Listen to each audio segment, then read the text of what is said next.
తల్లిదండ్రుల నుంచి ఆస్తులు, డబ్బులు తీసుకుని ఇంట్లో నుంచి వెళ్లగొడుతున్న పిల్లల గురించి వార్తలు తరచుగా వింటూనే ఉన్నాం. కానీ ఓ చోట సీన్ రివర్స్ అయింది. తమ ఇంట్లో పిల్లలుండాలి అంటే తప్పనిసరిగా అద్దె చెల్లించాల్సిందే అని ఆ తల్లిదండ్రులు అంటున్నారు. ఈ వింత ఘటన ఆస్ట్రేలియాలో జరిగింది.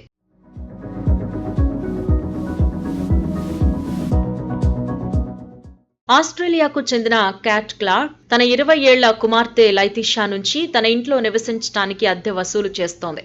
ఈ విషయాన్ని క్యాట్ క్లార్క్ స్వయంగా తన సోషల్ మీడియా ద్వారా వెల్లడించింది. తన కూతురు లైతిషా నుంచి ప్రతి వారం 26 పౌండ్లు అంటే భారతదేశ కరెన్సీలో 2,761 రూపాయలు తీసుకుంటున్నట్లు ఆమె చెప్పింది. దీని ప్రకారం ప్రతి నెలా తన కూతురు నుంచి ఇంటి అద్దెగా 11,000 రూపాయలకు పైగా వసూలు చేస్తోంది.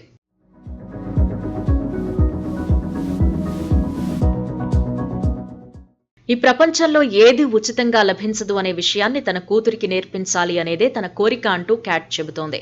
అంతేకాదు తన తల్లిదండ్రులు కూడా తనకు అదే నేర్పించారు అని అంటోంది. ఇప్పుడు తాను కూడా తన కుమార్తెకు అదే నేర్పిస్తున్నాను అని క్యాట్ వెల్లడించింది. తన కుమార్తె నుంచి అద్దె రూపంలో వసూలు చేసిన డబ్బులను ప్రత్యేక ఖాతాలో జమ చేస్తున్నాను అని, తన కూతురు సొంతిల్లు కొనుగోలు చేయాలనుకున్నప్పుడు కూతురు నుంచి వసూలు చేసిన డబ్బులను ఇస్తాను అని క్యాట్ చెప్పింది.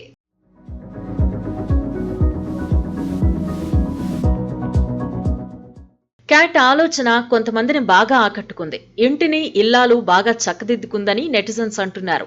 అంతేకాదు ఆమె లక్ష్యం తన కుమార్తెకు ముఖ్యమైన జీవిత పాఠాలు నేర్పడం, కూతుర్ని ఆర్థికంగా స్వతంత్రంగా ఎదిగేలా చేయటం అంటూ తల్లి నిర్ణయంపై నెటిజన్స్ ప్రశంసల వర్షం కురిపిస్తున్నారు. విభిన్న సంస్కృతుల్లో కుటుంబాల ఆలోచనలు, సంప్రదాయాలు ఎంత భిన్నంగా ఉంటాయో ఈ సంఘటన తెలియచేస్తోందని అంటున్నారు.